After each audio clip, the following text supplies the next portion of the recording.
Very good morning. आप सभी का इस चैनल पे पुनः एक बार बहुत बहुत स्वागत है। संविधान के भाग 3 में अनुच्छेद 12 से 35 तक हमारे मौलिक अधिकार की चर्चा की गई है। मौलिक अधिकार की संख्या 6 है और इसमें 3 जो है, पहला, दूसरा और तीसरा, उनका वीडियो ऑलरेडी बना के अपलोड किया जा चुका है, जिसका डिस्क्रिप्शन लिंक उसका लिंक जो है डिस्क्रिप्शन में दिया हुआ है। अगर आप नहीं देखे हैं तो जाके देख सकते हैं।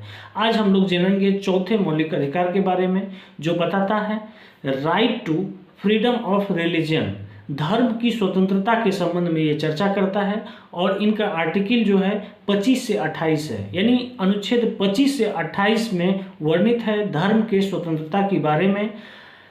तो अगर आप चैनल पे नए हैं तो चैनल को सब्सक्राइब कीजिए और मेरे साथ बने रहिए। दोस्तों, सबसे पहली बात है, मौलिक अधिकार और मौलिक कर्तव्य को निश्चित रूप से आपको जानना ही चाहिए। हम जानते हैं हमारा देश क्या है, धर्मनिरपेक्ष है। और ये धर्मनिरपेक्ष शब्द जो जोड़ा गया है प्रस्तावना में, ये 1976 में जोड़ा गया है। ये भी आपको जो है ध्यान में रखना चाहिए। 1976 में जो है 1976 में जो है संविधान के संशोधन के दौरान जो है प्रस्तावना में संशोधन कर इस शब्द को जोड़ा गया। वैसे पहले भी हमारा देश धर्मनिरपेक्ष था, इसमें कहीं कोई दिक्कत नहीं है। अब अनुच्छेद 25 से 28 तक जब इस बात की चर्चा की गई है धर्म की स्वतंत्रता की, तो जान लेना अच्छा होगा कि अनुच्छेद 25 में क्या है, 26 में क्या है, 27 में क्या है, 28 में क्या है। तो दोस्तों, अगर 25 की चर्चा करें तो 25 में है लोक व्यवस्था, सदाचार और आपसी समन्वय, व्यक्तियों के अंतःकरण की स्वतंत्रता, धर्म को मानने, आचरण करने तथा प्रचार प्रसार करने की पूर्ण स्वतंत्रता होगी। इसमें कहीं कोई दिक्कत नहीं है। ठीक है। अगर मैं अनुच्छेद 26 की बात करूं तो धार्मिक कार्यों के प्रबंध की स्वतंत्रता है, यानी धार्मिक कार्य के लिए जो कुछ भी आप प्रबंध कर रहे हैं, व्यक्ति को अपने धर्म की संस्थाओं की स्थापना करने का भी जो है अधिकार इसमें दिया गया है। आप जिस किसी भी धर्म को मानते हैं उसका प्रचार कर सकते हैं, प्रसार कर सकते हैं, प्रबंध कर सकते हैं एवं उनके संस्था का निर्माण भी कर सकते हैं, स्थापना भी कर सकते हैं एवं विधि अनुसार उनका प्रशासन भी आप कर सकते हैं। कोई भी अगर आप ऑर्गेनाइजेशन का निर्माण करते हैं तो विधि संबंध जो भी उस पर एडमिनिस्ट्रेटिव पावर होगा वो भी आप कर सकते हैं। ये आपको अनुच्छेद 26 में दिया गया है।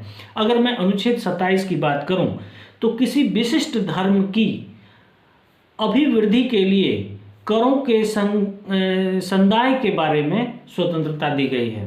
कहने का सेंस ये हुआ कि भारत के कानून के नज़र में सभी धर्म क्या है, इक्वल हैं। ना किसी धर्म को संरक्षण प्राप्त है, ना किसी धर्म का कोई विरोध कर सकता है, सब अपने अपने में स्वतंत्र हैं। यानी भारत का अपना कोई धर्म नहीं है, सभी धर्मों के लिए भारत का समान भाव है। इसी को आप कह सकते हैं धार्मिक स्वतंत्रता, यानी धर्म की स्वतंत्रता। अब हम आते हैं अनुच्छेद 28 पर।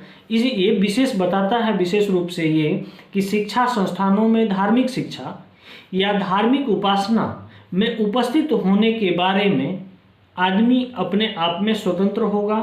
उस पर कोई भी प्रेशर नहीं बनाया जाएगा जब तक कि वो खुद उस पर एग्री ना हो, यानी अपनी सहमति ना दे, या फिर उसके अभिभावक के द्वारा उसकी सहमति नहीं दी गई हो, तो कोई भी किसी को किसी विशिष्ट धर्म के लिए उनको बाध्य नहीं कर सकता है।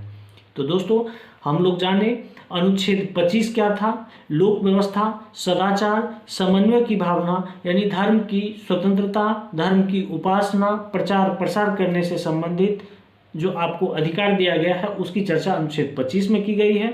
अगर 26 की बात करूं तो धार्मिक कार्यों के प्रबंध की जो स्वतंत्रता है उसकी दी गई है। व्यक्ति अपने धर्म के लिए संस्थाओं का स्थापना कर सकता है, विधि अनुसार उस पर प्रशासन भी कर सकता है।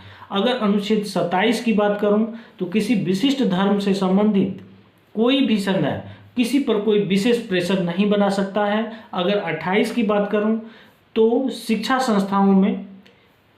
संस्थाओं का सेंस यहाँ ये है कि राज्य से मान्यता प्राप्त या राज्य निधि से जो भी विद्यालय या महाविद्यालय चलता है या फिर कोई भी संस्था चलती है, उसमें धार्मिक उपासना में उपस्थित होने के लिए किसी को विशिष्ट रूप से बाध्य नहीं कर सकता है जब तक उनकी सहमति नहीं हो या फिर उनके अभिभावक के द्वारा सहमति दी नहीं गई हो। तो आशा करते हैं एक छोटे से क्लिप से आपको अनुच्छेद 25 से 28 तक की जानकारी मिल गई होगी। फिर मिलते हैं नेक्स्ट टॉपिक पे। धन्यवाद।